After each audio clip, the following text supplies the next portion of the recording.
नमस्कार दोस्तों, आप सभी के स्टडी फॉर यूपीएससी से में स्वागत है। इन सवालों को ज़रा ध्यान से देखिए। ये लगातार पीपीएससी में हर साल या हर दूसरे साल एक आध सवाल पूछे जाते हैं और इसी प्रकार से यूपीपीएससी में ही पूछा गया है। देखिएगा, आपको हर साल ही लगभग पूछा गया है, हर साल ही पूछा गया है। इसी प्रकार से यूपीएससी में भी लगभग में हर साल हर दूसरे साल एक आध सवाल जो है वो रिपीट किए जाते हैं। ये टॉपिक कौन सा है? आज का जो टॉपिक हम लोग पॉलिटी पढ़ेंगे, पॉलिटी का छठा वीडियो होगा ये। इससे पहले 5 वीडियो अपलोड कर चुका हूँ। आप सभी का स्वागत है स्टडी फॉर यूपीएससी से चैनल पर। आज का जो टॉपिक होगा वो 2 टॉपिक आज हम लोग पढ़ेंगे। एक कि इंडियन कॉन्स्टिट्यूशन जो है ये यूनिटरी है या फेडरल है, क्या इसको कहा जाता है, संघवाद क्या है, ये दूसरा अपना टॉपिक होगा। ठीक है, पहला जो है वो यही इशू है, भारत का जो संविधान है ये एकात्मक है या संघात्मक है। लेकिन इस चर्चा से पहले ये शुरू होता है कि संविधान एकात्मक है या संघात्मक है, ये हम लोग कहते ही क्यों हैं। इसी टॉपिक से बीपीएससी ने एक बहुत ही शानदार सा सवाल पूछा मेंस एग्जामिनेशन में। उसने पूछा कि भारत का जो संघवाद है, बहुत ही कठिन सवाल हुआ है, भारत का जो संघवाद है ये भारत के ऐतिहासिक, भारत के सामाजिक, ऐतिहासिक, सामाजिक और भारत के राजनीतिक परिदृश्य के हिसाब से ही बनाया गया है। तो ये एक संघवाद का सबसे कठिन तक सवाल हो गया। लेकिन संघवाद, एकात्मक, संघात्मक, ये सब कुछ पैदा कहाँ से होता है, इसको ज़रा हम लोग समझेंगे। संघवाद का मतलब होता है, या किसी भी ये जो स्ट्रक्चर है इसको बोला जाता है कि देश किस प्रकार का है, उस देश का संविधान किस प्रकार का है। यानी कि संविधान जो है वो एकात्मक है या संविधान संघात्मक है। ऐसा क्यों कहा जाता है? आपने 2 देशों का नाम सुना होगा। एक को कहा जाता है USA, United state of America, you लगा हुआ है। एक को कहा जाता है यूएई, यूनाइटेड अरब अमीरात कहा जाता है। यूनाइटेड शब्द लगा हुआ है इन दोनों में। यूनाइटेड का क्या तात्पर्य है कि बहुत सारे लोग एकजुट जब होते तो उसको बोलते हैं यूनाइटेड। जैसे आप ही हैं, 10 लोग इकट्ठे हो जाए उसको बोलते हैं यूनाइटेड है ना। तो यूनाइटेड का मतलब होता है कि अलग अलग राज्य जो हैं वो सब इकट्ठे हुए और उन सब ने मिल करके एक देश बनाया जिसको यूएसए कहा गया, जिसको यूएसए कहा गया, जिसको क्या कहा गया, यूएसए कहा गया।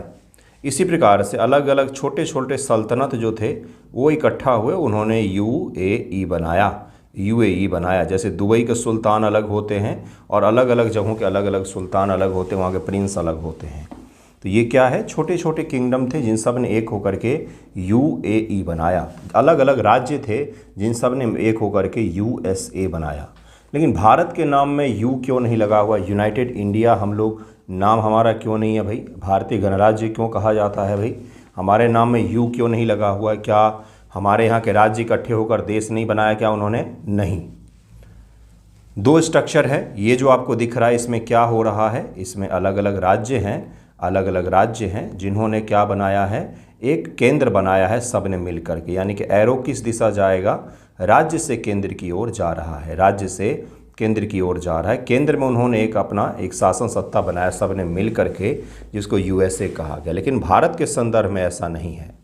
भारत के संदर्भ में भारत एक देश बना जिसने अलग अलग राज्यों को अपने अंदर में समाहित किया और उन सबको जोड़ करके एक देश की परिकल्पना आई है। इसीलिए इसमें जो एरो है वो किस तरफ जाएगा, ये एरो इस बार राज्यों की ओर जाएगा कि एक केंद्र है जिसने राज्यों को अपने अंदर में समाहित किया। जैसे जम्मू कश्मीर हो गया, जैसे यूपी हो गया, जैसे बिहार हो गया, नागालैंड हो गया, तमिलनाडु हो गया, जैसे कि अलग अलग जो उस समय राज्य त्रावणकोर हो गया, हैदराबाद हो गया, ये सब कभी अलग अलग हुआ करते थे। इन सभी को जोड़ करके एक केंद्र की सरकार ने अपने आप को बनाया। इस देश को कहा जाता है कि ये देश क्या है, एकात्मक कहा जाएगा। एकात्मक संघात्मक पर आएंगे, लेकिन इसको क्या कहा जाएगा भाई? ये भारत के प्रकार का है और ये क्या है, यूएसए का प्रकार है, जिसमें राज्यों ने मिलकर के केंद्र बनाया है और यहाँ केंद्र ने अलग अलग राज्य बनाए हैं। आज ही भारत सरकार की इच्छा हो कि यूपी के 2 भागों में बांटा जाए तो बांट दिया जाएगा। लेकिन अमेरिका में ऐसा नहीं किया जा सकता है। क्यों नहीं किया जा सकता? क्योंकि वहाँ राज्यों ने मिल करके केंद्र को बनाया। अब मुझे एक बात बताइए, जो राज्य हैं वो अगर मिलकर केंद्र बना रहे हैं, जो राज्य हैं वो मिलकर के क्या बना रहे हैं भाई? तो केंद्र का निर्माण कर रहे हैं। तो ज़्यादा शक्तियाँ किसके हाथों में होंगी?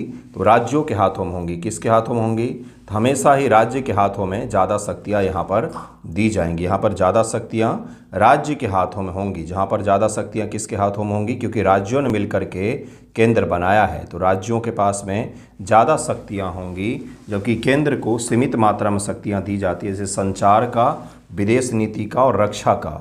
ये 3 चीज़ें उनको दी जाती। किन किन चीज़ों का? संचार का, विदेश नीति का और रक्षा का मुद्दा उनको दिया जाता है। बाकी शक्तियाँ जो हैं वो राज्यों के पास होती हैं। राज्यों के अपने संविधान भी होते हैं, राज्यों के अपने कॉन्स्टिट्यूशन भी होते हैं, राज्यों की नागरिकता भी होती है।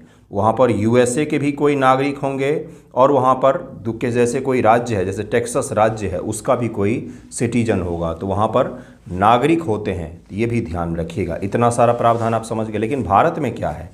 भारत ने, केंद्र ने राज्यों को बनाया है, राज्य ने मिलकर के केंद्र नहीं बनाया। तो भारत में क्या होगा? संविधान केंद्र के पास में ही होगा, एक ही होगा, क्योंकि केंद्र ने राज्य बनाया है। अधिक शक्तियाँ केंद्र को मिलेगी, अधिक शक्तियाँ केंद्र को मिलेगी। इस प्रकार के जो अलग अलग सिस्टम दुनिया में मौजूद हैं, चाहे वो भारत का हो, चाहे वो यूएसए का हो, चाहे वो ब्रिटेन का हो, चाहे वो कनाडा का हो, इन सभी को यूनिटरी फेडरलिज्म, इन दोनों में बांटते हैं हम लोग। तो अगर कोई भी देश इन दोनों पर सटीक रूप से नहीं बैठ पाएगा, जैसे ना तो कोई देश 100% यूनिटरी होता है, लोकतांत्रिक देश, ना तो कोई भी देश 100% फेडरल होता है। उसकी कुछ शक्तियाँ जो हैं वो फेडरल वाली होती हैं, कुछ शक्तियाँ यूनिटरी वाली होती हैं, संघात्मक होता है कुछ शक्तियाँ उनकी, कुछ जो होती है वो एकात्मक होते हैं। इसी के आधार पर देशों को बांटा गया है। हालांकि कई सारे ऐसे देश हैं, जैसे यूएसए है, वहाँ पर शक्तियाँ अधिक राज्यों को दी गई हैं, राज्यों की स्वायत्तता अधिक होती हैं। लेकिन दोनों ही कंडीशन में, चाहे वो भारत का कंडीशन हो, चाहे वो यूएसए का कंडीशन हो, राज्य संघ से अलग नहीं हो सकते हैं। ये भी बहुत ही महत्वपूर्ण पॉइंट है। तब इसी लक्षण के आधार पर जो देशों को बांटा जाता है, तो उसमें भारत को क्या कहा जाए? भारत को क्या एकात्मक कहा जाए, जहां पर शक्तियां केंद्र को ज़्यादा मिली हुई हैं, या भारत को संघात्मक ज़्यादा कहा जाए, जहां पर राज्यों को शक्तियां मिली हुई हैं? इसी टॉपिक पर आधारित सवाल पूछे जाते हैं। इसमें एक टॉपिक तो ये है, और दूसरा जो इसका भाई बंधु टॉपिक है वो है संघवाद। बहुत इंपॉर्टेंट टॉपिक, बीपीएससी में हर वर्ष मेंस एग्जामिनेशन में यहाँ से एक सवाल पूछा जाता है। इसी को हम लोग पढ़ने वाले हैं कि भारत का जो देश है वो किस प्रकार का देश है, अपना अपना जो संविधान है वो किस प्रकार का संविधान है, हमारा यूनिटरी है या फेडरलिज्म है। सारा पृष्ठभूमि आपको समझा दिया मैंने कि क्या हम लोग पढ़ने वाले हैं, किस लिए पढ़ने वाले हैं, देशों का निर्माण कैसे हुआ है, यूएसए का कैसे हुआ है, भारत का कैसे हुआ है, ये भी हमने स्पष्ट रूप से देख लिया। तो भारतीय संविधान को अक्सर क्वासी फेडरल कहा जाता है, मतलब दोनों लक्षण है यहाँ पर, यूनिटरी के भी लक्षण हैं और फेडरल के भी लक्षण हैं, एकात्मक भी है और संघात्मक के भी लक्षण हैं। कठोर संविधान पर भी आएंगे हम लोग, और बिना कठोर वाला जो संविधान होता है उस पर भी आएंगे, लेकिन फिलहाल इसको हम लोग समझते हैं। जिसका अर्थ है कि संघात्मक और एकात्मक दोनों प्रकार की हमारे पास विशेषताएं हैं। संघात्मक में क्या होगा बंधुओं, आप मुझे बताइए। ये इंडिया राज्य है और ये यूएसए है, यूएसए राज्य है, स्टेट जिसको कहा जाता है। यूएसए को अगर हम लोग संघात्मक बोलेंगे तो क्या होगा भाई? राज्यों के पास में अधिक शक्तियां होनी चाहिए, अधिक शक्तियां। ऐसा कोई भी फैसला जिसमें एक आदमी बैठ करके फैसला ना ले, जिसमें केंद्र बैठ करके केवल फैसला ना ले, उसको कहा जाता है संघात्मक फैसला लिया जा रहा है, सारे मिलकर के फैसला ले रहे हैं। और ऐसा कोई फैसला जिसमें एक व्यक्ति या केंद्र जो सरकार है वही सारा फैसला ले सके, उसी के पास सारी शक्तियां हो, तो उसको कहा जाता है ये यूनिटरी प्रकार का है, एकात्मक है, संविधान एकात्मक है। संविधान यहाँ पर कहीं न कहीं केंद्र की ओर झुका हुआ है। स्पष्ट हो रहा है आपको?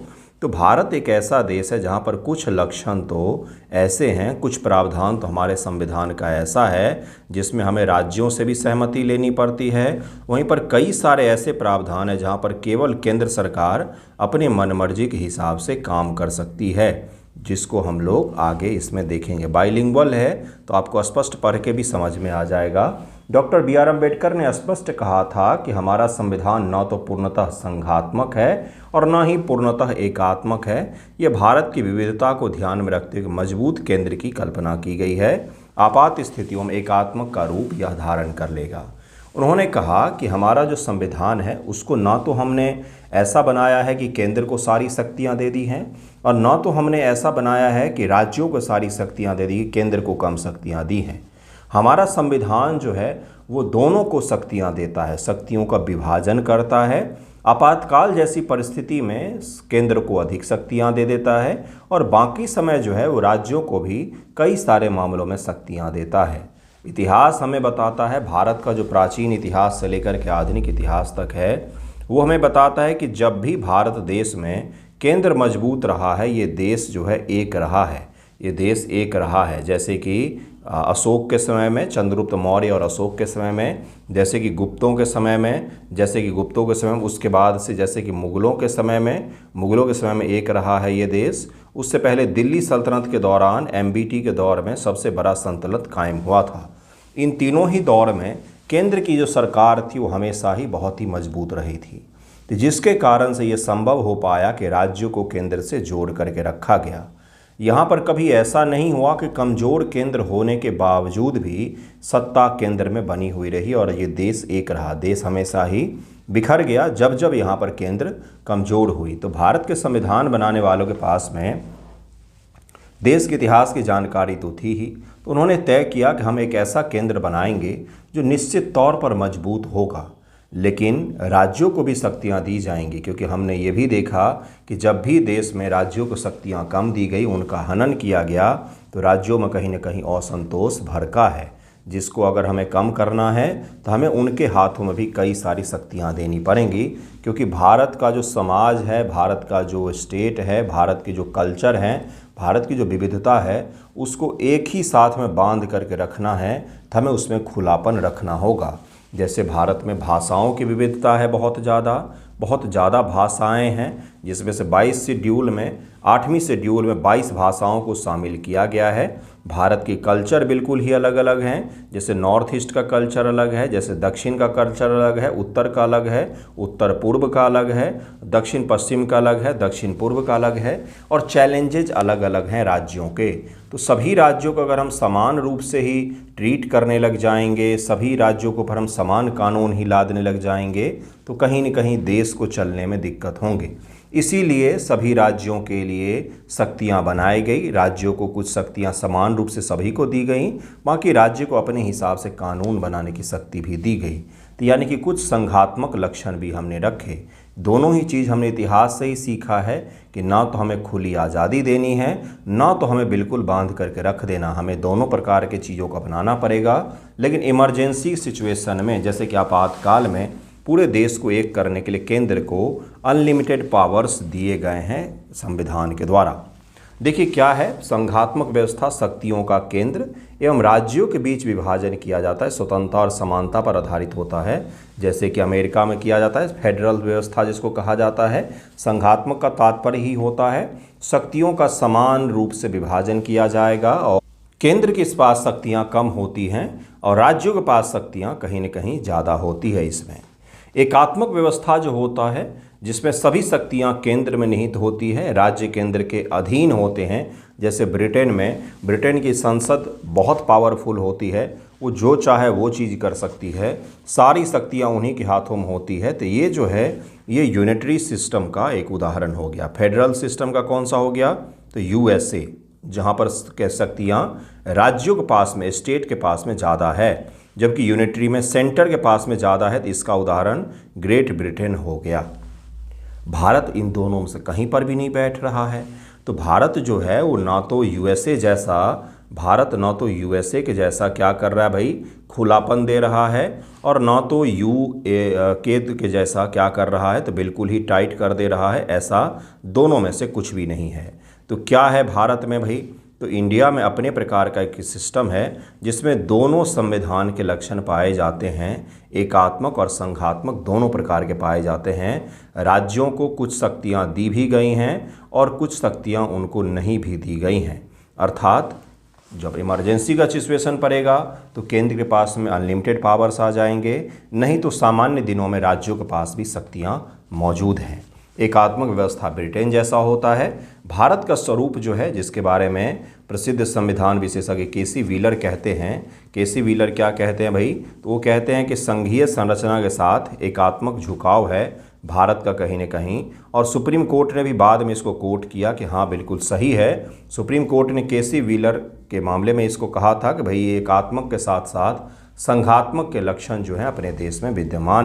इसको ज़रूर याद रखिएगा कि केसी व्हीलर जो था, उन्होंने कहा था कि भारत का संविधान जो है ये क्वासी फेडरलिज्म है। सुप्रीम कोर्ट में तो ऐसा कोई केस है नहीं, ये यहाँ पर मिसटाइप हुआ है। सुप्रीम कोर्ट ने केसी व्हीलर के कोर्ट को बाद में कोट किया है कि भाई भारत का जो संविधान है ना, वो दोनों प्रकार के लक्षण रखता है, इसलिए इसको क्वासी फेडरलिज्म कहा जाता है, अर्ध संघात्मक संघवाद कहा जाता है या अर्ध संघीय कहा जाता है। ये सब अलग अलग शब्द हैं, मायने सभी के एक ही निकलते हैं, ये आप ज़रूर याद रखिएगा। अब होता है कि भाई भारत का जो संविधान है इसको संघवाद किन किन आधारों पर कहा जाता है, संघवादी किसके आधार पर कहा जाता है, और एकात्मक किस आधार पर कहा जाता है, यूनिटरी क्यों बोलेंगे हम लोग, और इसको संघीय संविधान है ये क्यों बोलेंगे।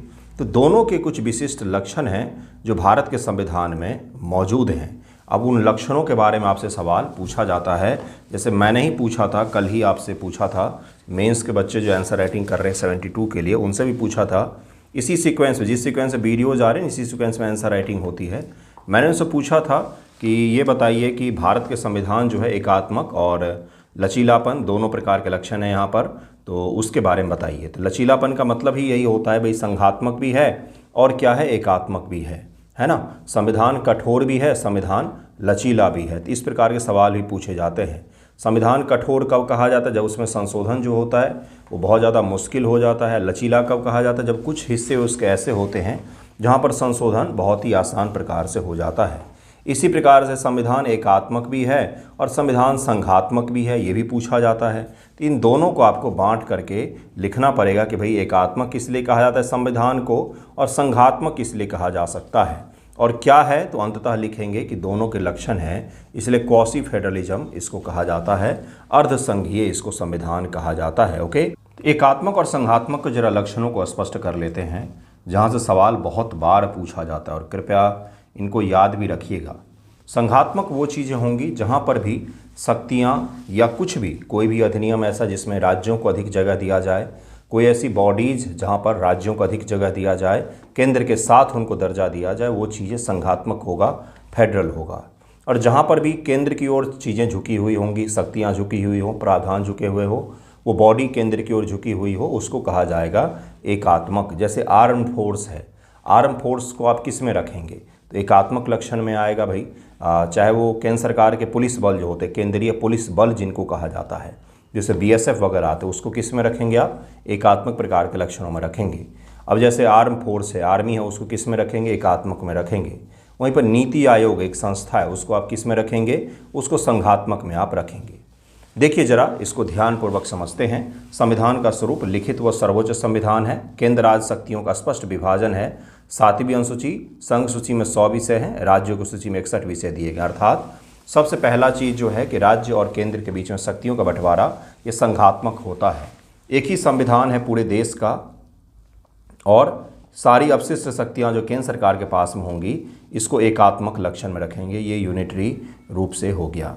कार्यपालिका द्विसदनीय है, केंद्र के स्तर पर लोकसभा है और राज्यसभा है। राज्य यानी कि राज्यों की सभा, राज्य उसमें अपना प्रतिनिधित्व कर रहे हैं। राज्य जो है राज्यों की सभा, तो केंद्र का स्तर पर द्विसदनीय जो सदन है, एक है लोकसभा जिसमें आम लोगों द्वारा चुन करके जाते हैं, एक राज्यों की सभा जिसमें राज्य के विधानसभा से लोगों को चुन करके भेजा जाता है, चुनने का काम विधायक गण करते हैं। तो अर्थात राज्यसभा जो है ये कहीं न कहीं संघात्मकता के लक्षण को प्रदान करता है। तो वहीं पर राज्यपाल की जो नियुक्ति होती है एकात्मक लक्षण में इसको माना जाता है। न्यायपालिका, स्वतंत्र न्यायपालिका उच्चतम न्यायालय संघीय विवादों का निपटान करता है, अनुच्छेद 131, यानी कि न्यायालय जो है हमारा है उच्चतम न्यायालय, और न्यायालय जो है ये स्वतंत्र है हमारा, ये संघीय लक्षण में आएगा, ये संघीय लक्षण में आएगा। वहीं एकीकृत न्याय व्यवस्था है, राज्य और केंद्र सभी के लिए एकीकृत, जिसको कहा जाता है BNS, भारतीय न्याय संहिता कहा जाता है, ये एकीकृत न्याय प्रणाली है हमारी, तो ये कहीं ना कहीं यूनिटरी में आएगा। जबकि अमेरिका में राज्यों के कानून बहुत ज़्यादा अलग होते हैं, सभी राज्यों के कानून में बहुत ज़्यादा अलग होते हैं। अपने यहाँ पर कानूनों की समरूपता है, आपराधिक कानूनों में तो है ही कम से कम, और सिविल कानूनों में भी समरूपता पाई जाती है, उसमें भी कोई बड़े स्तर के अंतर नहीं देखे गए हैं। नागरिकता तो राज्यों की नागरिकता होती ही नहीं है, यहाँ पर केवल और केवल एकल नागरिकता का प्रावधान किया गया है जो एकात्मक लक्षण में आते हैं। इसी प्रकार से सेवाओं और वित्त की हम लोग बात करें तो राज्य सूची के विषय पर राज्य स्वायत्त नियंत्रण होता है उनका। वित्त आयोग ये कहीं न कहीं किसका लक्षण है भाई, तो ये संघात्मकता के लक्षण है। इसके अलावा जीएसटी परिषद, गुड्स एंड सर्विस टैक्स परिषद जो बनाया गया है, जिसमें राज्यों को भी जगह दिया गया है, ये भी संघात्मकता के, फेडरलिज्म के लक्षण हैं, जिसको आपको याद रखना चाहिए। वहीं पर आईएएस आईपीएस जो बनाया जाता है, या जीएसटी जिसमें केंद्र सरकार को वोटिंग में अधिक हिस्सा दिया गया है, वो कहीं न कहीं एकात्मकता के लक्षण है। तो आईएएस आईपीएस या इंडियन फॉरेस्ट सर्विस जो है, जिसको फॉरेस्ट कहा जाता है, अखिल भारतीय वन सेवा जो है, ये तीनों किस में आ जाएंगी, तो ये आएगा यूनिटरी सिस्टम में। वहीं पर जो वित्त आयोग है या नीति आयोग है या जीएसटी परिषद है, ये सब के सब किस में आएंगे, तो संघात्मक के लक्षण में आएंगे। आपातकाल संबंधी कोई भी प्रावधान में राज्यों को जगह नहीं दिया गया है। राष्ट्रीय आपातकाल हो, राज्य आपातकाल जिसको राष्ट्रपति शासन कहा जाता है, या वित्त आपातकाल हो, तीनों की जो हम लोग किस में रखेंगे, तो फेडरल में नहीं रख कर के एकात्मक लक्षणों में इसको रखा जाएगा। राज्यों का पुनर्गठन, राज्यों को कोई अधिकार नहीं दिया गया है, अपना नाम भी परिवर्तित वो लोग नहीं कर सकते हैं, ये भी केवल केंद्र सरकार को दिया गया। केंद्र नए राज्य बना सकता है, 2 राज्यों को जोड़ करके एक राज्य बना सकता है, 2 राज्य, एक राज्य को तोड़ करके 2 राज्य बनाया जा सकता है, राज्य के नाम परिवर्तन किए जा सकते हैं। ये सब के सब शक्तियाँ जो हैं वो राज्य सरकार के हाथ में नहीं होकर के बल्कि केंद्र सरकार के हाथ में है। इसलिए केंद्र जो है यहाँ पर ज़्यादा हावी है, ज़्यादा जो शक्तियाँ दी गई हैं वो केंद्र को दी गई हैं, तो इसलिए इसको कहा जाता है अर्ध संघात्मक संघ कहा जाता है भारत को। इसको जरूर याद रखिएगा, इस लक्षणों को भी। कुछ टिप्पणी है, जैसे डॉक्टर अंबेडकर जी ने कहा था, BR अम्बेडकर जी ने, कि संविधान ना तो संपूर्ण संघात्मक है, ना ही एकात्मक है, बल्कि हमारे इतिहास के हिसाब से हमने इसको बनाया हुआ है, जिसमें संघात्मक और एकात्मक दोनों प्रकार के लक्षण विद्यमान हैं। आइवर जेनिंग्स ने कहा था कि भारतीय संविधान एकात्मक प्रकृति का है क्योंकि केंद्र राज्यों पर हावी रहता है। केसी व्हीलर ने कहा कि यह संघीय संरचना है लेकिन झुकाव इसका राज्यों की ओर है, एकात्मक की ओर है, झुकाव इसका संघीय संरचना है लेकिन झुकाव इसका केंद्र की ओर है, केंद्र की ओर है। ये प्रसिद्ध है, ये केसी व्हीलर का स्टेटमेंट, इसको ज़रूर याद रखिएगा, इसको ज़रूर ही याद रखिएगा। नेक्स्ट जो है, वर्तमान संदर्भ में अगर हम लोग देखें तो कोविड-19 महामारी के दौरान केंद्र सरकार ने राज्यों के साथ मिलकर के सहयोग में पूरा काम किया। ये कहीं न कहीं संघात्मकता को बढ़ाने का लक्षण था। जीएसटी परिषद जो है ये भी है। कृषि कानून को लेकर के कई सारे आरोप लगे, सुप्रीम कोर्ट ने मध्यस्थता भी की, बाद में उसको रद्द कर दिया गया। वही अनुच्छेद 370 हटाना, ये राज्य का जो शक्तियाँ हैं इसका कहीं न कहीं हनन किया गया केंद्र के द्वारा। जो केंद्र जो अपना यूनिटरी उसका है सिस्टम, उसका उपयोग किया गया और जम्मू कश्मीर को 2 भागों में बांट दिया गया और उससे लद्दाख को अलग कर दिया गया। वहाँ के विधानसभा को भी शुरुआत में ख़त्म कर दिया गया था और उसको एक यूनियन टेरिटरी बनाया गया। तो हाल के जो घटनाक्रम है इसको भी याद रखिएगा क्योंकि एग्जामिनेशन में आप इसका उपयोग करेंगे और एग्ज़ाम में उपयोग करने के दौरान आप इसको एग्जाम्पल के तौर पर यूज करें और वहाँ पर इसको ऐड भी करें, ठीक है। तो इसको ज़रूर याद रखिएगा। नेक्स्ट टॉपिक जो इसी से जुड़ा हुआ है, काफ़ी महत्वपूर्ण टॉपिक है। नेक्स्ट जो वीडियो का हिस्सा है उसको कहा जाता है संघवाद, फेडरलिज्म क्या है।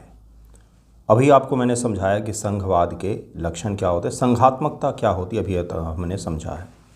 संघात्मकता का क्या तात्पर्य होता है बंधुओं, जहाँ पर भी कोई भी पावर को 2 व्यक्ति जो हैं वो बांट रहे आपस में, जैसे केंद्र और राज्य जो है वो एक शक्ति को बांट रहे हैं, तो उसको कहा जाता है संघ, ठीक है। संघात्मक लक्षण में यही आया कि ऐसी व्यवस्था, ऐसा कानून, ऐसी बॉडीज, ऐसा जो भी संस्था है जिसमें केंद्र और राज्य दोनों की सहभागिता हो, उसको कह दिया जाता है ये संघात्मकता लक्षण है, फेडरलिज्म का लक्षण है।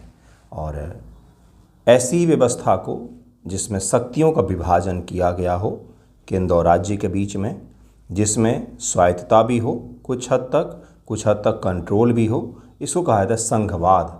तो एक ऐसी प्रणाली शासन की जिसमें शक्तियों का विभाजन, केंद्र सरकार एवं इकाई राज्य या प्रांतों के बीच में किया जाता है उसको कहा जाता है संघवाद। जैसे कि इंडिया है, इंडिया की इकाई है, जैसे बिहार राज्य है, जैसे तमिलनाडु है, जैसे नागालैंड है, जैसे कि ये कोई महाराष्ट्र राज्य ले लेते हैं, तो इनके बीच में शक्तियों का बंटवारा किया गया है। इनके बीच में शक्तियों का बंटवारा किया है तो डिवीज़न ऑफ पावर कहा जाता है। इसको डिवीज़न ऑफ पावर कहा जाता है। वहाँ पर क्या होता है, इसको कहते हैं हम लोग संघवाद। यह स्वायत्तता, सहयोग और संतुलन पर आधारित होता है, जहाँ के केंद्र के मुद्दे जैसे रक्षा और विदेश मुद्दों पर केंद्र के द्वारा नियंत्रण रखा जाता है। बाकी मुद्दे जैसे कृषि, एजुकेशन, इकोनॉमी इत्यादि मुद्दों पर राज्यों के साथ में शक्ति का डिवीज़न किया जाता है, जैसे केंद्र सूची, राज्य सूची और समवर्ती सूची के नाम पर जो डिवीज़न किया गया है। इसी को कहा जाता है संघवाद। शासन की एक ऐसी प्रणाली जिसमें शक्तियों का विभाजन केंद्र सरकार और उसकी इकाइयों के बीच में किया जाता है, इकाई यानी कि स्टेट के बीच में किया जाएगा, उसको कहा जाता है संघवाद। ठीक है। अब इस शक्ति का विभाजन अगर ज़्यादा हो जाएगा तो हम कहेंगे संघवाद के ज़्यादा लक्षण हैं। शक्ति का विभाजन अगर कम हो जाएगा तो हम बोलेंगे एकात्मक के ज़्यादा लक्षण हैं। ठीक है। और अगर शक्ति का विभाजन होगा ही नहीं तो ब्रिटेन प्रकार का संविधान हो जाएगा, जिसको कहा जाएगा यूनिटरी संविधान है, एकात्मक संविधान है। ठीक है। और अमेरिका जैसा हो जाएगा तो फेडरल संविधान वो हो जाएगा। ठीक है। देखिए इसके मुख्य सिद्धांत क्या क्या होते हैं। शक्तियों का विभाजन कहाँ पर संभव हो पाएगा? एक ऐसा देश जिसमें संविधान लिखित है, जहाँ पर हम शक्ति लिख करके देंगे कि आपकी शक्ति ये हो गई, आपकी शक्ति ये हो गई, उसको कहा जाएगा कि भाई ये क्या है, तो एक संघात्मक है, यानी कि लिखित संविधान। यानी कि संविधान अगर लिखित नहीं है तो शक्तियों को, पावर को डिफाइन कैसे किया जाएगा, इसके कारण से वहाँ पर संघात्मक के लक्षण कम होंगे। तो यानी कि संघात्मक के लक्षण वहाँ पर ज़्यादा होंगे जहाँ पर संविधान लिखित होगा, जैसे कि भारत का संविधान, जैसे कि यूएसए का संविधान। लेकिन यूके में कोई संविधान लिखित स्वरूप में नहीं है, यूनाइटेड किंगडम में संविधान लिखित नहीं है, इसलिए इसको हम संघवाद में नहीं रखेंगे, क्योंकि यहाँ पर लिखित संविधान भी नहीं है। शक्तियों की दोहरी संरचना, दोहरी प्रकार की सरकार होंगी भाई, राज्य सरकारें होंगी, इसको इस प्रकार से बनाते हमेशा ही। एक केंद्र सरकार होगी, स्टेट गवर्नमेंट होगी, और फिर लोकल बॉडी जिसको कहा जाता है नगर पालिकाएँ वगैरह होंगी। तीसरा क्या होना चाहिए भाई, स्वतंत्र न्यायपालिका होनी चाहिए। बिना स्वतंत्र न्यायपालिका के कहीं पर भी कभी भी संघवाद स्थापित नहीं हो सकता। तो ये तीन जो होते हैं ये संघवाद के मुख्य सिद्धांत होते हैं। बेसिक प्रिंसिपल में आता है रिटन कॉन्स्टिट्यूशन, दूसरा होता है पावर का डिवीज़न जो होती है, वहाँ पर दोहरी सरकारें होती हैं जैसे राज्य सरकार और केंद्र सरकार, और उसके बाद से होता है कि संघीय और स्वतंत्र न्यायालय होना चाहिए, बिल्कुल ही स्वतंत्र न्यायालय जिस पर किसी भी सरकार का कोई हस्तक्षेप नहीं हो, वो संघवाद के लक्षण में आते हैं। उदाहरण स्वरूप मजबूत संघवाद अमेरिका, कनाडा असीमित संघवाद, भारत में क्वासी फेडरलिज्म है, संघीय ढांचे में एकात्मक झुकाव है। डॉक्टर अंबेडकर ने इसको कहा था संघ के रूप में एकात्मक संविधान, संघ के रूप में एकात्मक संविधान हमारे संघवाद को डॉक्टर अंबेडकर ने कहा था। अब डालते हैं, देखते हैं इसमें क्या क्या चीज़ें हैं भाई। ऐतिहासिक कारण क्यों है, क्यों संघवाद भारत में अपनाया गया। मैंने आपको एक शुरुआत होते ही मैंने बताया एकात्मक के लक्षण क्यों रखे गए, क्यों संघात्मक के लक्षण रखे गए, इतिहास से जोड़ करके मैंने पूरा समझाया है आपको। अब उसी प्रकार से संघवादी प्रकार की सरकारों के क्यों रखे गए लक्षण, उसको ज़रा हम लोग समझने का प्रयास करते हैं। विभाजन व एकीकरण, ब्रिटिश विरासत और संविधान सभा बहस। 1947 के विभाजन ने भारत को एकजुट रखने की आवश्यकता पैदा की। 562 रियासतों की एकीदारी, मतलब एकीकरण जब किया गया सरदार पटेल के नेतृत्व में, तो उसके बाद संघीय ढांचे की मांग की गई कि भाई राज्यों को जो आप एक करो तो उनको कुछ कुछ शक्तियाँ भी दें हम, जिससे राज्य भी अपने में संतुष्ट रहें और देश भी हमारा एक रहे। ब्रिटिश विरासत 1935 के भारत सरकार अधिनियम ने प्रांतीय स्वायत्तता का प्रावधान किया, जो संविधान का आधार बना। गवर्नमेंट ऑफ इंडिया एक्ट 1919 ने द्वैध शासन की शुरुआत की, डायरकी की कहीं न कहीं इसने शुरुआत की। और संविधान सभा के बहस से भी हमें ये चीज़ मिलता है कि अपने देश का जो संविधान होना चाहिए वो संघात्मक प्रकार के होने चाहिए, क्योंकि इस देश का कल्चर बहुत डाइवर्सिफाई है, लैंग्वेज बहुत डाइवर्सिफाई है इस देश का, इस देश का सोसाइटी बहुत ही ज़्यादा है, पॉलिटिकल जो व्यूज़ हैं वो भी अलग अलग हैं, इशूज़ अलग अलग हैं, मुद्दे अलग अलग हैं। इसलिए उन सभी को अगर एक ही धागा में पिरो दिया जाए तो ये कहीं ना कहीं चुनौती पैदा करेगा। इसलिए सभी जगहों के हमें अलग अलग शासन तंत्र स्थापित करने चाहिए, स्वायत्तता भी देनी चाहिए कुछ हद तक, लेकिन उन पर एकात्मक के लक्षण भी होने चाहिए ताकि देश एक रहे। राज्यों को संघ से अलग होने का अधिकार नहीं दिया गया है। कोई नए राज्य इसमें शामिल हो सकते हैं, जैसे सिक्किम को देश में बाद में शामिल किया गया है, लेकिन इस देश से कोई भी राज्य अलग नहीं हो सकता है। यही लक्षण अमेरिका में भी है। ठीक है, सामाजिक कारण क्या है? विविधता, भाषाओं की विविधता, ये पूछा गया है बीपीएससी मेंस में बंधुओं। सोशल रीजन क्या कहें? सांस्कृतिक व जातीय विविधता, 22 भाषाएं, विभिन्न धर्म यहाँ पर एक समायोजित हैं, विभिन्न नस्ल के लोग रहते हैं, विभिन्न ज्योग्राफी के लोग रहते हैं। कहीं पूरब में खूब वर्षा वाला ज्योग्राफी है, पश्चिम में बिल्कुल रेगिस्तान है, उत्तर में हिमालयन प्रकार का है, तो दक्षिण में आपको पता है। तो मैं आपको ये कहने का प्रयास कर रहा हूँ कि देश की विविधता बहुत ज़्यादा है हर दृष्टिकोण से, न केवल भौगोलिक बल्कि सामाजिक, आर्थिक, राजनीतिक, हर दृष्टिकोण से। राज्य पुनर्गठन आयोग 1953 ने भाषाई आधार पर राज्य बनाए, जिसको फजल अली आयोग भी कहा जाता है। उसने रिकमेंड किया कि आप भाषा के आधार पर राज्य बनाएं, लेकिन केवल भाषा को ध्यान में ना रखें बल्कि एडमिनिस्ट्रेशन को भी ध्यान में रखें। सामाजिक न्याय, पिछड़े क्षेत्र अल्पसंख्यकों को स्वायत्तता देकर असमानताएं कम करना, जैसे कि 5वीं और 6ठी अनुसूची में देश के जनजातियों को स्वायत्तता दी गई है, क्योंकि हमने पढ़ा कि ब्रिटिश काल में या उससे पहले भी जनजातियों ने हमेशा ही, जब भी उनको कहीं कठोर शासन प्रणाली के अंतर्गत लाया जाता है या उन पर कठोरता से किसी चीज़ को लागू किया जाता है, तो वो इस चीज़ को कभी भी नहीं बर्दाश्त करते हैं, वो इसमें विद्रोह करते हैं। फिर ऐसे विद्रोह ना हो, देश हमारा शांत रहे और सभी इस देश में शामिल हों, इसलिए हमने उनके लिए 6 और 5th शेड्यूल में अलग से इंतजाम कर दिए। क्षेत्रीय असमानता, जैसे बिहार राज्य के अलग भाई इशूज होंगे, महाराष्ट्र के अलग होंगे, क्योंकि असमानता बहुत ज़्यादा है। राजनीति का कारण, स्वायत्तता के स्वतंत्रता के बाद दक्षिण के राज्य डीएमके और आंध्र ने अलगाव की मांग की थी, जिसे संघवाद ने कहीं न कहीं शांत दिया। और डीएमके तो ऐसी पार्टी थी जिसने अपने मैनिफेस्टो में लिख दिया था कि अगर हमारी सरकार बनेगी तो हम इस देश से अलग हो जाएंगे। तो ये भाषा का आधार पर कहीं न कहीं उन्होंने अलगाव को जन्म देने का प्रयास किया, लेकिन वो अलगाव संपन्न नहीं हो पाया। वो इसी कारण से, क्योंकि इस देश का शासन प्रणाली ऐसा था जिसने उनको अपनी आवाज़ उठाने का मौका दिया और अंततः वो आवाज़ दबी भी गई, कुछ उसका खास निकला भी नहीं, क्योंकि असंतोष का कोई कारण ही नहीं था। आप अपनी भाषा में सरकार चलाइए, आप अपने हिसाब से सरकार चलाइए, हर चीज़ की वहाँ पर मंजूरी ही होती है। लोकतंत्र मजबूत है, केंद्र राज्य संतुलन से विकेंद्रीकरण, जो एकात्मक व्यवस्था में असंभव होता है। आपातकालीन प्रावधान, अनुच्छेद 352 से केंद्र मजबूत हुआ, लेकिन सामान्य काल में राज्य स्वायत्त होते हैं। राजनीतिक दल जैसे कांग्रेस का प्रभुत्व ने इसे संतुलित किया और उस समय अलग अलग क्षेत्रों में अलग अलग शासन व्यवस्था भी स्थापित होने शुरू हुए। सबसे पहली बार केरल में लेफ्ट पार्टी की सरकार स्थापित हुई थी। तो यानी कि पॉलिटिकल भी ऐसे मुद्दे हमारे पास रहे हैं, ऐसे सोशल मुद्दे भी रहे हैं। हमारे पास रीज़न है कि ये देश संघीय हो, संघवाद इसमें हो, जहाँ पर शक्तियाँ बटें, जहाँ पर एकात्मक के साथ संघात्मक के लक्षण हो। ठीक है, संघवाद के प्रमुख लक्षणों को जरा समझते हैं हम लोग डिटेल में कि कौन कौन से लक्षण हैं। भाई, लिखित व कठोर संविधान, पहला ही मैंने आपको बताया, बेसिक प्रिंसिपल में है कि लिखित कठोर संविधान। ठीक है, संविधान की सर्वोच्चता, इस देश में न तो केंद्र सर्वोच्च है, न तो सुप्रीम कोर्ट सर्वोच्च है, न तो राज्य सर्वोच्च है। कौन सर्वोच्च है? संविधान है। उदाहरण क्या लेंगे? उदाहरण लेंगे SIR, election commission of India ने SIR करवाना पूरे देश में शुरू किया। राज्य तुरंत कहाँ पर चले गए? राज्य गए कहाँ पर कि भाई सुप्रीम कोर्ट में जाते हैं, वहाँ पर अपील करेंगे हम। क्यों भाई? क्योंकि संविधान के तहत एक स्वायत्त बॉडी बनी इलेक्शन कमीशन, जो हमारे हितों का कहीं न कहीं उल्लंघन कर रही है। राज्यों ने आरोप लगाया SIR नहीं होना चाहिए, तो वो कहाँ गए? तो वो गए सुप्रीम कोर्ट में। सुप्रीम कोर्ट ने बोला जिस संविधान का आप हवाला दे रहे हैं उसी संविधान ने इलेक्शन कमीशन ऑफ इंडिया को देश भर में SIR कराने का दिया हुआ है पावर, तो वो SIR करवाएंगे।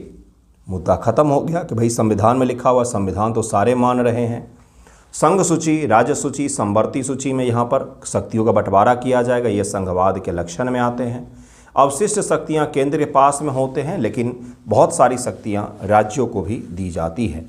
दोहरी सरकार और दोहरी कार्यपालिका, केंद्र स्तर पर राष्ट्रपति और प्रधानमंत्री, राज्य स्तर पर राज्यपाल और मुख्यमंत्री वहाँ पर सरकार चलाते हैं, वहाँ के मुद्दों के हिसाब से अपने हिसाब से कानून बनाते हैं और उन कानूनों को अपने राज्य में लागू भी करते हैं।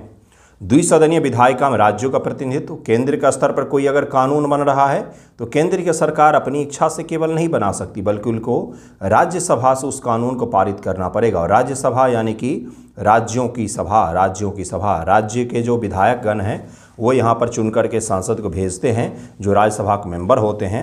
अब वो फैसला लेंगे कि केंद्र सरकार के द्वारा बनाया गया कोई कानून जो है वो कानून राज्यों के लिए भी सही है या नहीं, राज्यों के इशू है क्या नहीं इसमें। तो राज्यसभा जो है ये दरअसल में यही काम करती है कि लोकसभा से पारित कोई कानून है या राज्यसभा में कोई कानून लाया गया है तो दोनों हाउस से उसको गुजरना पड़ेगा। लोगों का सदन, इस देश के दो लोग हैं, इस देश में दो लोग दो प्रकार के हैं, एक लोग रहते हैं, सामान्य लोग रहते हैं, और एक राज्य है, जैसे बिहार राज्य है, बिहार राज्य, यूपी राज्य है, तब इनकी भी तो आवाज़ केंद्र तक पहुंचनी चाहिए। तो लोगों की आवाज़ लोकसभा में और राज्यों की आवाज़ राज्यसभा में उठाई जाती है। इसी को कहा जाता है, ये संघीय प्रणाली के सरकारों में हमेशा ही द्विसदनीय होते हैं, जहां पर राज्य जो है उनकी सभाएं राज्यसभा और लोगों की सभा लोकसभा जो होती है, इससे होकर के किसी कानून को केंद्र के स्तर पर गुजरना है तभी जाके वो कानून बन पाएगा। तो द्विसदनीय प्रकार की यहाँ पर क्या होंगे भाई, सदन होगा। स्वतंत्र व एकीकृत न्यायपालिका होनी चाहिए। न्यायपालिका केंद्र के अधीन नहीं होना चाहिए, राज्य के अधीन नहीं होना चाहिए, बिल्कुल स्वतंत्र होना चाहिए और संविधान के अधीन ही होना चाहिए। केवल एकल नागरिकता, केवल भारतीय नागरिक, कोई राज्य स्तरीय नागरिकता नहीं होना चाहिए। एकात्मक लक्षण होता है ये संघात्मक में नहीं आता है। एकल चुनाव आयोग, पूरे देश के लिए एक चुनाव आयोग होना चाहिए। अखिल भारतीय सेवाएं, ये भी एकात्मक लक्षण में आएगा। राज्यपाल की नियुक्ति, ये भी एकात्मक लक्षण में आते हैं। ऊपर संघात्मक बताया, ये कुछ एकात्मक लक्षण भी यहाँ पर आपको पता होने चाहिए। जैसे आपातकाल का प्रावधान है, ये एकात्मक लक्षण में आते हैं। राज्यों का पुनर्गठन, संसद के द्वारा किसी भी राज्य को तोड़ा मरोड़ा जा सकता है, नाम बदला जा सकता है, ये भी एकात्मक लक्षण में आते हैं। वित्तीय निर्भरता केंद्र सरकार के ऊपर में बहुत ज़्यादा है राज्यों की, वो भी एकात्मक लक्षण में आता है। तो ये सब के सब एकात्मक लक्षण में आते हैं। अब कुछ संघात्मक भी है, जैसे अंतर्राज्य सरकारी परिषद, अंतर्राज्यीय परिषद जिसको कहा जाता है। अंतर्राज्य परिषद में केंद्र सरकार, राज्य सरकार बैठती है और क्या करती है, देश के नीति निर्माण के दिशा में बातचीत करती है। इसी प्रकार से वित्त आयोग का मैंने एक उदाहरण दिया, नीति आयोग का उदाहरण दिया, जीएसटी परिषद का उदाहरण दिया, और भी कई सारे ऐसे हैं। जैसे जोनल काउंसिल होता है, जो पूर्वी क्षेत्र के राज्य एक साथ बैठते हैं, पश्चिमी क्षेत्र के राज्य एक साथ बैठते हैं और बैठ करके फैसला लेते हैं, फिर उसमें केंद्र सरकार भी भागीदार होती है। इस प्रकार के जोनल काउंसिल है ना, ये भी संघात्मक के लक्षण में आएंगे। तो संघात्मक एकात्मक के बहुत सारे मैंने आपको लक्षण बताए हैं। अब जरा इसके आगे का चीज़ों को हम लोग देखते हैं। आगे जो एक और मुख्य इशू पूछा जाता है आपके एग्जाम में कि संघात्मक के समक्ष चुनौतियां क्या क्या हैं आज के दौर में। हमेशा ही जब ये पूछा जाएगा तो आज के दौर में आपसे पूछा जाएगा। देखिए 75 वर्षों में हमारा संघवाद तो कहीं न कहीं मजबूत हुआ है, राज्यों को अधिक शक्तियाँ मिली हैं, लेकिन फिर भी कुछ चुनौतियाँ हैं। जैसे वित्तीय असंतुलन अभी भी बना हुआ है, राज्यों के पास हमेशा फंड का, वित्त का अभाव रहता है, जबकि बड़ी मात्रा में वो टैक्स कलेक्ट करते हैं, लेकिन अपने यहाँ पर वित्त के मामले में अधिक शक्तियाँ केंद्र को दिया गया है, इसलिए राज्यों के पास में हमेशा ही फंडिंग की कमी देखी जाती है या फिर केंद्र सरकार उनको फंडिंग करती है। राजनीतिक केंद्रीकरण, मतलब कि राज्यपाल जो होते हैं वो कहीं न कहीं संघवाद में चुनौतियां उत्पन्न करते हैं जब वो राज्यों के द्वारा पारित बिल को रोक लेते हैं, और उसके रोकने से कई सारी चुनौतियां उत्पन्न होती हैं। क्षेत्रीय आकांक्षाएं, जैसे धारा 370 को हटाना, नई दिल्ली विधानसभा का विवाद, दक्षिण राज्य भाषाई सांस्कृतिक स्वायत्ता मांगते रहते हैं कई बार कि भाई हिंदी को हम लोग दक्षिण में लागू नहीं करेंगे, या राज्य सरकार जो केंद्र सरकार जो है वो दक्षिण के सारे राज्यों के जो टैक्स कलेक्शन होते हैं उनको खर्च ज़्यादा उत्तर के राज्यों में कर देते हैं। भाषा का विवाद रहता है कि हम तीसरी भाषा स्वीकार नहीं करेंगे। न्यू एजुकेशन पॉलिसी के तहत में 3 भाषा फॉर्मूला बोला कि हम नहीं स्वीकार करेंगे, हमारे पर हिंदी थोपी जा रही है। तो ये कहीं न कहीं रीजनल रूप से जो चुनौतियाँ उत्पन्न होती हैं ये संघवाद को नुकसान पहुंचाती हैं, संघवाद में चुनौतियाँ उत्पन्न करती हैं। जैसे न्यू एजुकेशन पॉलिसी, कृषि कानून जो वापस लिया गया, ये कहीं न कहीं चुनौतियाँ उत्पन्न की इन्होंने, ठीक है। इसके अलावा अंतर राज्य विवाद, जैसे जल विवाद, कावेरी सतलज सीमा मुद्दे पर लेकर के कई सारे राज्यों में विवाद हुए हैं। कावेरी को लेकर दक्षिण में हुआ है, सतलज को लेकर के उत्तर में हुआ है, और भी कई सारे, जैसे यमुना को लेकर के हरियाणा दिल्ली में विवाद होता है। बाढ़ के समय में दिल्ली बोलता है कि हरियाणा ने पानी छोड़ा इसलिए विवाद हो गया, है ना। तो ये कहीं ना कहीं क्या पैदा करते हैं, चुनौतियाँ पैदा करते हैं। चुनौती पैदा होने से क्या होता है, संघात्मक कमज़ोर होता है। उसके अलावा केंद्र सरकार का कोई एक्ट आता है जिसमें मान लीजिए राज्यों को अधिक शक्तियां नहीं दी गई हैं। जैसे पहले जो हुआ करता था वो योजना आयोग हुआ करता था, जिसको सुपर कैबिनेट कहा जाता था। योजना आयोग के पास से बहुत सारी शक्तियां थीं और ये राज्यों के ऊपर में हमेशा चीज़ों को थोपने का प्रयास करता था। तो 2015 में जब मोदी गवर्नमेंट ने योजना आयोग को नीति आयोग बना दिया और इसमें राज्यों को भी सहभागिता को बढ़ा दिया, तब जाके ये एकात्मक बॉडी से संघात्मक बॉडी में इसका परिवर्तन हो गया। किस प्रकार से समाधान किया जा सकता है, तो संवैधानिक सुधार, जैसे राज्यपालों की नियुक्ति के लिए राज्यों से सलाह किया जाए और राज्यपाल को निष्पक्षता से काम करना चाहिए। वित्तीय समाधान, जैसे जो राज्य हैं उनको कहीं ना कहीं फंडिंग अधिक होनी चाहिए और उनको वित्तीय स्वायत्तता भी अधिक दे दी जानी चाहिए, लेकिन नहीं दिया जाता। उसके पीछे भी कई सारे कठोर रीजन हैं और सही रीजन हैं। सहकारी तंत्र का निर्माण, नीति आयोग अंतर्राज्य परिषद को सक्रिय करें।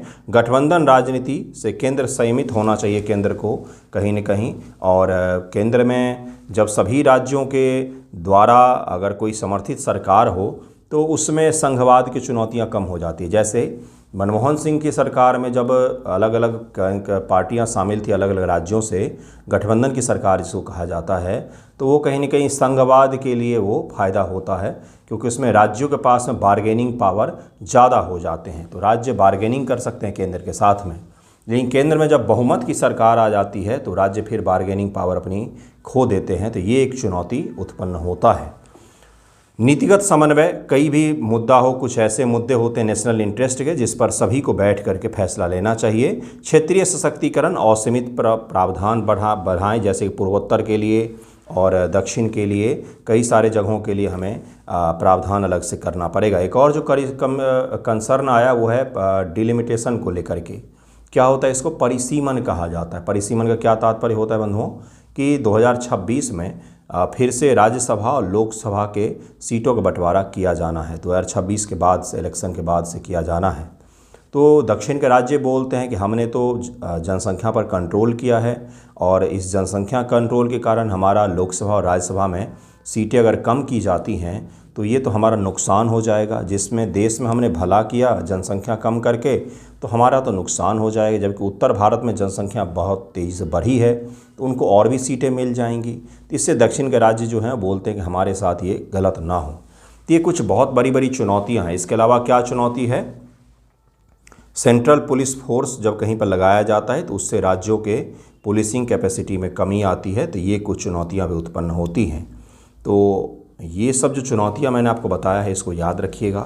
क्या लक्षण है संघात्मक के, एकात्मक के लक्षण क्या हैं, संघवाद क्यों अपनाया गया था, एकात्मकता क्या होता है, यूनिटरी संविधान क्या होता है, संघात्मक संविधान क्या होता है, संघवाद की अवधारणा है क्या, इसके बेसिक प्रिंसिपल क्या क्या हैं, संविधान में क्या चर्चा की गई है, एक्सपर्ट ने क्या कहा है, सवाल कौन कौन से पूछे गए हैं। भारत का संघवाद सहकारी संघवाद से प्रतिस्पर्धी संघवाद की ओर बढ़ रहा है। इसको हम लोग पढ़ेंगे, सवाल जब डिस्कस करेंगे उस समय हम लोग इसको पढ़ेंगे। भारतीय संविधान में संघीय प्रावधानों के बावजूद एकात्मक विशेषताएं अधिक प्रभावी रही हैं, विश्लेषण कीजिए। भारत में बढ़ते केंद्रीकरण ने संघीय ढांचे को कमजोर किया है, समालोचनात्मक परीक्षण कीजिए। कोविड-19 महामारी ने भारतीय संघवाद की सीमाओं और संभावनाओं को उजागर किया है, व्याख्या कीजिए। कोविड के कारण से सवाल पूछा गया था। भारत में सहकारी संघवाद कोऑपरेटिव फेडरलिज्म को सशक्त बनाने के लिए उठाए गए कदमों का मूल्यांकन कीजिए। भारतीय संविधान के संघीय प्रकृति पर अनुच्छेद 370 के निरसन के प्रभाव की चर्चा कीजिए।